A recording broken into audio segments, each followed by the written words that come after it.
नमस्कार। मैं प्रदीप सिंह चौहान, माध्यमिक शिक्षक, विषय विज्ञान के पद पर पदस्थ हूँ। प्रिय विद्यार्थियों, जैसा कि आप सभी जानते हैं कि इस कोविड-19 कोरोना महामारी के दौर में हमारे विद्यालय बंद हैं। हम निरंतर प्रत्येक विद्यार्थी से प्रत्यक्ष संपर्क नहीं कर सकते। अतः हमारा प्रयास है कि हम संचार माध्यम की सहायता से आप तक अध्यापन की निरंतर गतिविधियां आप तक पहुंचा सकें। इसी श्रृंखला में हम कक्षा 8 विज्ञान विषय का अध्यापन कार्य प्रारंभ कर रहे हैं।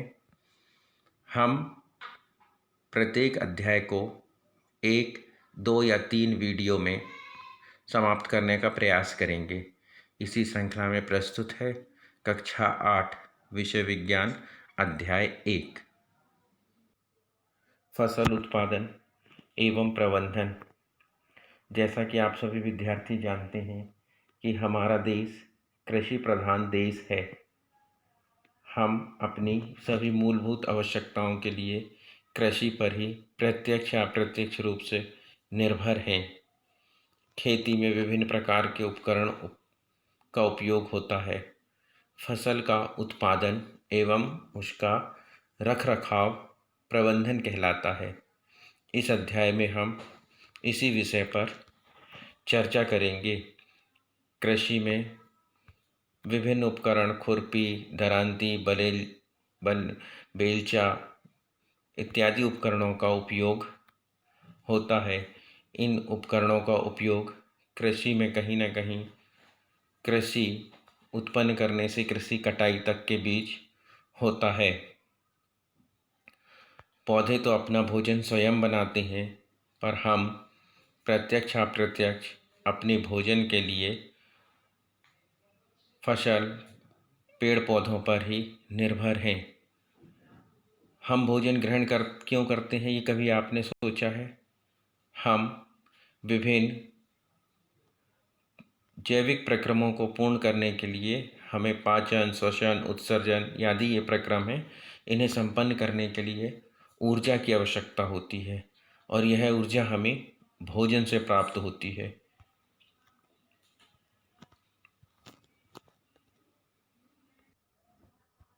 हम सभी को भोजन की आवश्यकता होती है और हम इतने अधिक लोगों को भोजन प्राप्त कराने के लिए कृषि पर ही निर्भर हैं। भोजन का बड़े स्तर पर उत्पादन कृषि के रूप में ही हम करते हैं।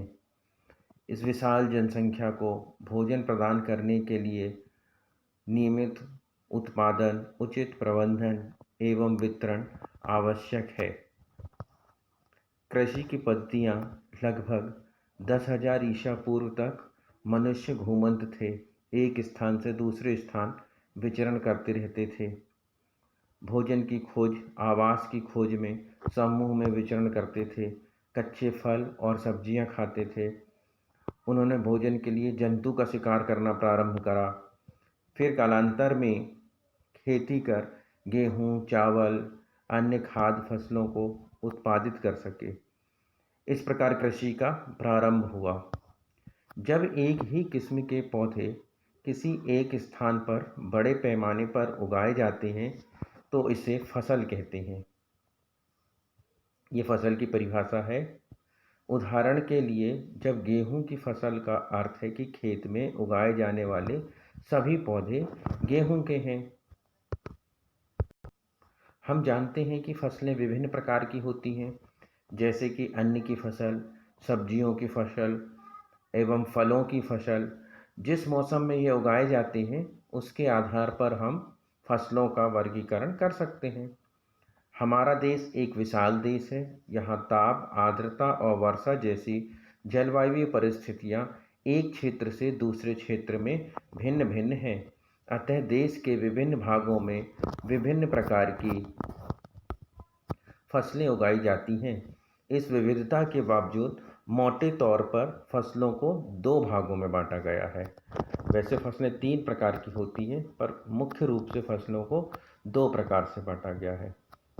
खरीफ की फसल और रबी की फसल। विद्यार्थियों, आपको हम यहाँ बताना चाहेंगे कि ये फसल का एक तीसरा रूप भी है जिसे जायद फसल कहा जाता है। खरीफ फसल वह फसल है जिन्हें वर्षा ऋतु में बोया जाता है, खरीफ फसल कहलाती है। जो अभी भारत में वर्षा ऋतु सामान्यतः जून से सितंबर तक होती है। धान, मक्का, सोयाबीन, मूंगफली, कपास इत्यादि खरीफ फसलें हैं। इन नामों को हम ध्यान रखेंगे क्योंकि हमसे खरीफ की 3 या 4 फसलों के नाम पूछे जाते हैं। रबी की फसल शीत ऋतु में उगाई जाने वाली फसलें रबी फसल कहलाती हैं। गेहूँ, चना, मटर, सरसों, अलसी रबी फसल के उदाहरण हैं। इसके अलावा कई स्थानों पर दालें और सब्जियां ग्रीष्म ऋतु में उगाई जाती है। यही वह तीसरी फसल है। आधारिक फसल पद्धतियाँ। धान को क्या अभी आपने सोचा है कि हम शीत ऋतु में क्यों नहीं उगा सकते, वर्षा ऋतु में ही क्यों उगाते हैं? क्योंकि धान की फसल को बहुत अधिक जल, पानी की आवश्यकता होती है, इसलिए हम धान की फसल को वर्षा ऋतु में उगाते हैं। फसल उगाने के लिए किसान को अनेक क्रियाकलाप सामयिक अवधि में करने पड़ते हैं। आप देखेंगे कि यह क्रियाकलाप उस प्रकार के हैं जिनका उपयोग माली या आप सजावटी पौधे उगाने के लिए करते हैं। यह क्रियाकलाप या कार्य कृषि पद्धति कहलाते हैं, कृषि पद्धतियाँ कहलाती हैं। यह क्रियाकलाप निम्न प्रकार हैं जिनमें मुख्य हैं: पहला, मिट्टी तैयार करना, बुआई, खाद एवं उर्वरक देना, सिंचाई, खरपतवार से सुरक्षा, कटाई और भंडारण। जिसमें पहला है मिट्टी की तैयारी करना। हम देखते हैं हम में से अधिकांश विद्यार्थी ग्रामीण परिवेश से जुड़े हुए हैं और अधिकांश का मुख्य व्यवसाय कृषि है या कृषि से प्रत्यक्ष या अप्रत्यक्ष रूप से जुड़े हुए हैं। इसलिए हम इस प्रक्रम से भली भांति परिचित हैं।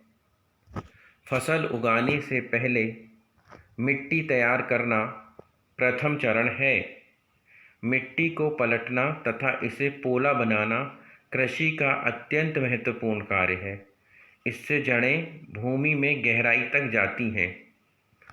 पोली मिट्टी में गहराई में धंसी जड़ें भी सरलता से श्वसन कर सकती हैं।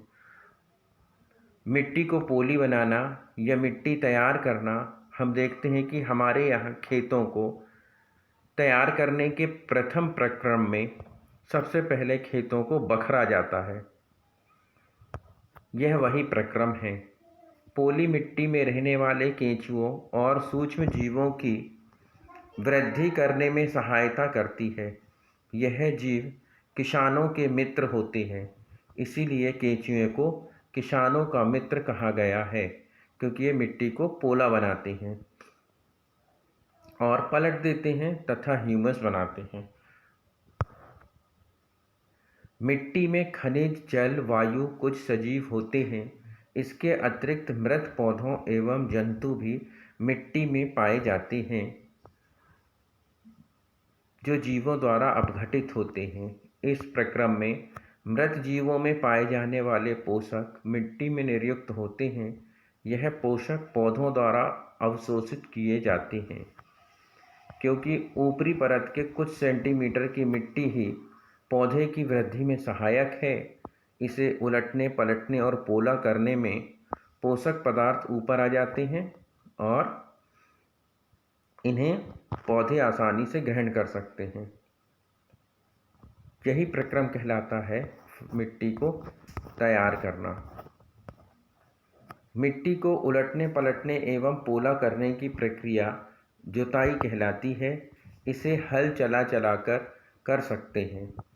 हल लकड़ी अथवा लोहे के बने होते हैं।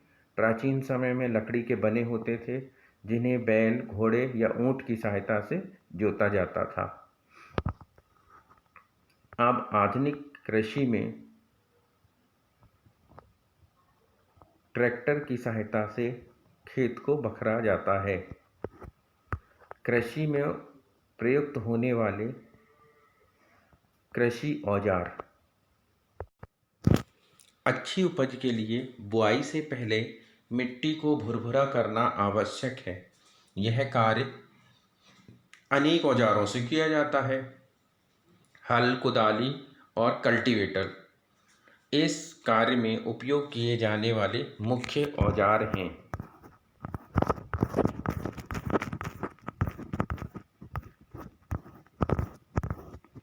यह एक प्राचीन हल है जिसमें बैलों को जोतकर एक आदमी की सहायता से खेत को बखरा जाता था। यह हल का चित्र है जिसमें से फाल हल शेफ्ट कहा जाता है।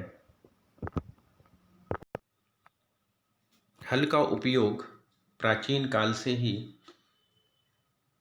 खेतों को बखरने में किया जाता है, जिसमें एक या दो घोड़े, ऊंट या बैलों का उपयोग होता है।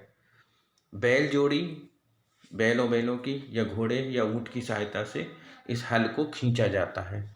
लोहे की मजबूत तिकोनी पत्ती होती है जिसे फाल कहते हैं, और इसमें एक हल शेफ्ट होता है। लंबी लकड़ी होती है, इसके एक सिरे पर हैंडल होता है और दूसरा सिरा जोत के डंडे से जुड़ा होता है, जिसे बैलों की गर्दन के ऊपर रख दिया जाता है और पीछे एक आदमी इसे सरलता से चला सकता है। आजकल लोहे के हल तेजी से देसी लकड़ी के हल की जगह ले रहे हैं। अगला उपकरण है कुदाली।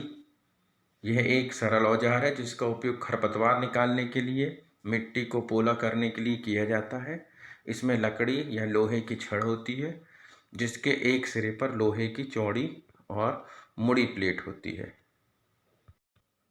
यह एक कुदाली का चित्र है जिसमें यह सामने एक पकड़ने के लिए पकड़ है, एक हैंडल है, एक जोत है जिस पर जोता जा सकता है और एक मुड़ी प्लेट है। विद्यार्थियों, हम कुदाली प्रायः एक फलक जिस पर होती है और एक हैंडल लकड़ी होती है कुल्हाड़ी की तरह, उसे भी अपनी ग्रामीण बोलचाल में कुदाली कहते हैं।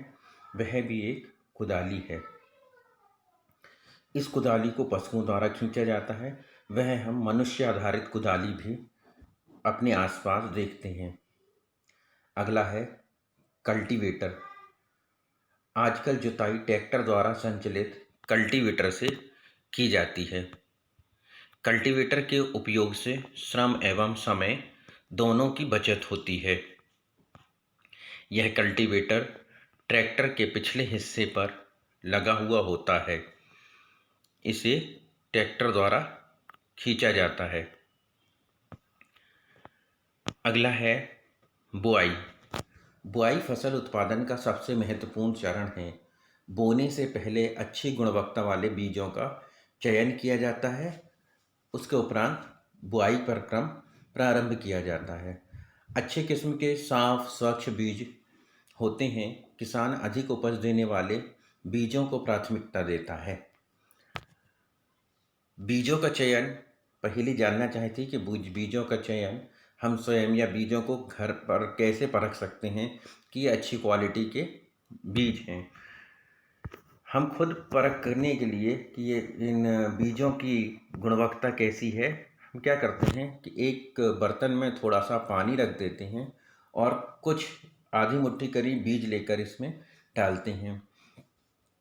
कुछ समय पश्चात देखते हैं कि कुछ बीज ऊपर तैरने लगते हैं और कुछ बीज डूब जाते हैं। जो बीज डूब गए हैं वे अच्छी गुणवत्ता के हैं, और जो बीज हमारे बर्तन में ऊपर की ओर तैरने लगते हैं वह उच्च गुणवत्ता के बीज नहीं हैं। वह बीज हल्के हैं, अंदर से पोले थे, इसलिए तैरने लग गए। यह बीजों का एक घरेलू परीक्षण है जिसे हम घर पर ही कर सकते हैं। उच्च गुणवत्ता के बीज आजकल सीलबंद पैकेटों में भी उपलब्ध होते हैं और हम इस प्रयोग से घर पर एक सरल तरीके से पहचान कर सकते हैं। परंपरागत औजार। कृषि के आज के इस आधुनिक कृषि युग में बहुत सारे परंपरागत औजार हमें देखने को मिलते हैं। परंपरागत रूप से बीजों की बुआई में इस्तेमाल भी किए जाते हैं। औजार कीप के आकार का होता है। बीजों को कीप के अंदर डालने पर 2 या 3 नुकीले सिरे वाले पाइपों से गुजरता है। ये सिरे मिट्टी को भेद कर बीज को स्थापित करते हैं। यह एक प्राचीन परंपरा है जिसमें हल बखर में ही पीछे बुआई के लिए ऐसा एक कीप लगा होता था जिसमें से एक नली लगी है और नली नीचे 2 भागों में विभाजित है जिससे बीज को बोया जाता है। यह बीज बोने का परंपरागत तरीका है। यह है बुआई का आधुनिक उपकरण जिसे हम सीड ड्रिल कहते हैं। यह ट्रैक्टर में कल्टीवेटर के स्थान पर लगाया जाता है जिसमें ऊपर एक टैंक होता है। नीचे यहाँ पर जहाँ कल्टीवेटर में नुकीले हिस्से होते हैं, नुकीले हिस्सों के पास नली आकर के खुलती है। इस नली से ऊपर से आकर बीज निकलते हैं। सीड ड्रिल बुआई का आधुनिक उपकरण है। इस उपकरण से बुआई में बीज मिट्टी में गहराई तक जाते हैं और ऊपर से मिट्टी ढक जाती है जिससे पक्षियों द्वारा बीजों से होने वाले नुकसान को रोका जा सकता है। प्राचीन समय में पक्षियों द्वारा बीजों की क्षति हो जाया करती थी। सीड ड्रिल द्वारा बुआई करने से समय और श्रम दोनों की बचत होती है। आपने देखा होगा पौधशाला में पौधे छोटे छोटे पॉलीथीन यानी पन्नियों में रखे हुए मिलते हैं। पहले इन्हें वहाँ अल्प विकसित कर लिया जाता है। जब ये ग्रोथ करने लग जाते हैं या वृद्धि करने लग जाते हैं तो हम इन्हें खरीद करके ले आते हैं और पन्नी निकाल कर मट्टी में स्थापित कर देते हैं। धान को हम देखते हैं कि धान को पहले रोपित किया जाता है यानी रोपा लगाया जाता है। फिर इस रोपित या रोपा वाली धान को खेत में ले जाकर एक निश्चित दूरी पर बुआई की जाती है। निश्चित दूरी पर बोने से फसल स्वच्छ एवं स्वस्थ होती है। पास पास उगने वाली फसल के पौधे कमज़ोर होते हैं, इसलिए पौधों के बीच एक निश्चित अंतराल या दूरी रखना आवश्यक है। आपने रोपित धान को देखा होगा कि उसको हम एक निश्चित दूरी पर बुआई करवाते हैं। मिट्टी फसल को खनिज पदार्थ प्रदान करती है। यह पोषक पौधों की वृद्धि के लिए आवश्यक है। कुछ क्षेत्रों में किसान खेत में एक के बाद एक दूसरी फसल उगाते जाते हैं और उसमें गैप नहीं छोड़ते हैं। लगातार फसलों के उगाने से मिट्टी में कुछ पोषकों की कमी हो जाती है। इस क्षति को पूरा करने के लिए किसान खेतों में खाद देते हैं। यह प्रक्रम खाद देना कहलाता है। अपर्याप्त खाद देने से पौधे कमज़ोर हो जाते हैं। खाद एक कार्बनिक जैविक पदार्थ है जो कि पौधे या जंतु अपशिष्ट से प्राप्त होता है। किसान पादप एवं जंतु अपशिष्ट को एक गड्ढे में डाल देते हैं तथा इसका अपघटन होने के बाद खुले में छोड़ देते हैं। अपघटित पदार्थ खाद के रूप में उपयोग में किया जाता है जिससे वर्मी कंपोस्ट केंचुए द्वारा खाद तैयार करना, ये हमने पिछली कक्षा में पढ़ा है। मिट्टी की उर्वरता या खाद के उपयोग को लेकर हम एक छोटा सा क्रियाकलाप अपने घर पर ही कर सकते हैं। इसके लिए हम क्या करते हैं कि 3 डिस्पोजल ग्लास लेते हैं। तीनों में आधे आधा मिट्टी और एक में पूर्ण मिट्टी भर देते हैं। फुल ग्लास मिट्टी भर देते हैं और बाकी के 2 ग्लास में आधा आधा मिट्टी भरते हैं। मूंग या चने के बीज लेकर इन्हें अंकुरित कर लेते हैं। इनमें से एक ही आकार वाले 3 नवोद्भिद छांट लेते हैं। 3 अंकुरित बीज हम छांट लेते हैं। तीनों ग्लास के लिए एक एक या एक से अधिक भी लिए जा सकते हैं। अब ग्लास एक में थोड़ी सी मिट्टी लेकर इसमें थोड़ी सी गोबर की खाद मिलाते हैं। इसे हम मार्कर पेन से ए लिख सकते हैं। दूसरे ग्लास में हम बी लिखेंगे और इसमें मिट्टी के साथ थोड़ा सा यूरिया मिलाते हैं। इसमें उस नवोद्भिद पौधे को नवोद्भिद यानी जो अंकुरित हमारा चना था या मूंग, जो भी आपको आसानी से मिल जाए घर में, उसको लगाएंगे। गिलास सी में कुछ मिट्टी लेते हैं और इसमें कुछ भी नहीं मिलाते हैं और हमारे चने के पौध को रोपित करते हैं। अब इनमें पानी की समान मात्रा डालकर कुछ समय के लिए सुरक्षित स्थान पर रख देते हैं। पानी इसमें सड़े गले नहीं, इसलिए डिस्पोजल के नीचे, गमलों में भी आपने देखा होगा एक नीचे एक छेद होता है, तो ऐसा एक बारीक सुराख कर सकते हैं जिससे जब पानी देंगे आप अंतराल पर निश्चित समय के, तो वो पानी नीचे से निकलता रहे। 7 से 10 दिन बाद इनकी वृद्धि को नोट करते हैं।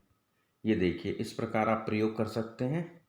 7 से 10 दिन बाद ए बी सी ये हमारे तीनों ग्लास हैं। तो आप क्या करते हैं, इसको नोट कीजिए, किस किस की वृद्धि अधिक थी और किस गमले में वृद्धि कम हुई है। तीनों ग्लासों के पौधों की वृद्धि एक समान तो हो नहीं सकती। हम देखते हैं कि जिसमें हमने केवल मिट्टी ली थी, सी नंबर का ग्लास, इसमें वृद्धि सबसे कम पाई गई, जबकि बी नंबर का ग्लास जिसमें हमने जैविक खाद का, गोबर के खाद का उपयोग किया था, ये थोड़ा विकसित है। और सी नंबर का ग्लास जिसमें हमने यूरिया उर्वरक का उपयोग किया था, ये सबसे अधिक विकसित है। इससे हमें पता चलता है कि मृदा में उर्वरक पोषक तत्व की कितनी अधिक आवश्यकता होती है। उर्वरक ये रासायनिक पदार्थ होते हैं जो विशेष पोषकों में से वृद्धि करते हैं, खाद से भिन्न होते हैं। इसके उदाहरणों में देखते हैं urea, ammonia sulphate, super phosphate, potash, NPK. NPK में N for nitrogen, P phosphorus और के पोटेशियम है। इनके उपयोग से किसानों को गेहूं, धान तथा मक्का जैसी फसलों की अच्छी उपज प्राप्त करने में सहायता मिलती है।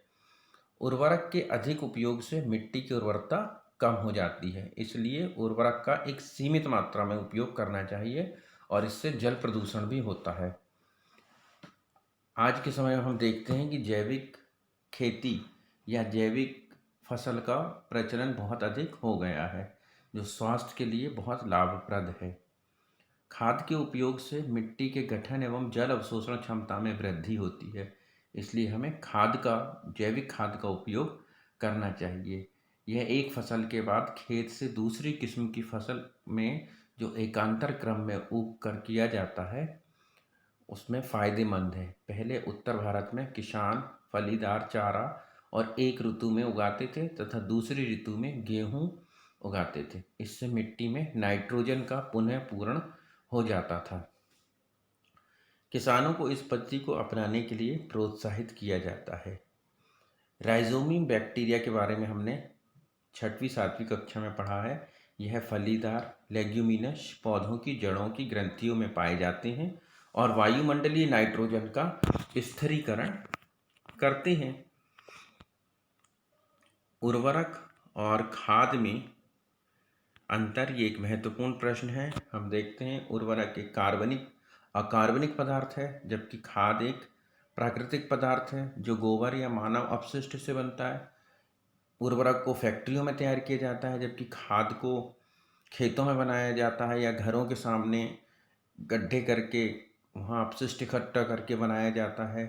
उर्वरक में मिट्टी को ह्यूमस प्राप्त होता है और खाद से मिट्टी को ह्यूमस प्रचुर मात्रा में प्राप्त होता है, जबकि उर्वरक से ह्यूमस प्राप्त नहीं होता है।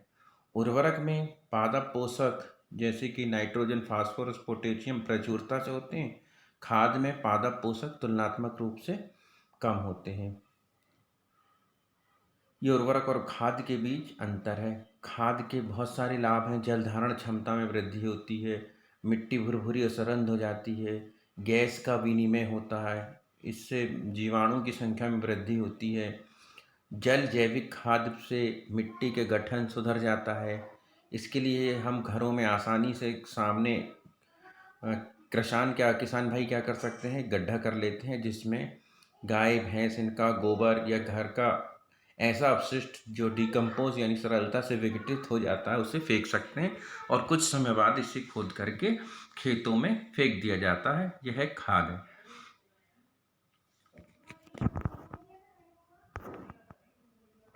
इस प्रकार से हम खाद तैयार कर सकते हैं और इस खाद का उपयोग खेतों में कर सकते हैं। प्रिय विद्यार्थियों, इस पाठ को हम अपने 2 भागों में विभाजित करके पढ़ेंगे। इसका दूसरा भाग सिंचाई से प्रारंभ करेंगे। पहले भाग में हमने खाद और उर्वरक तक पढ़ा। अगले भाग में हम सिंचाई से इसे पुनः प्रारंभ करेंगे। धन्यवाद।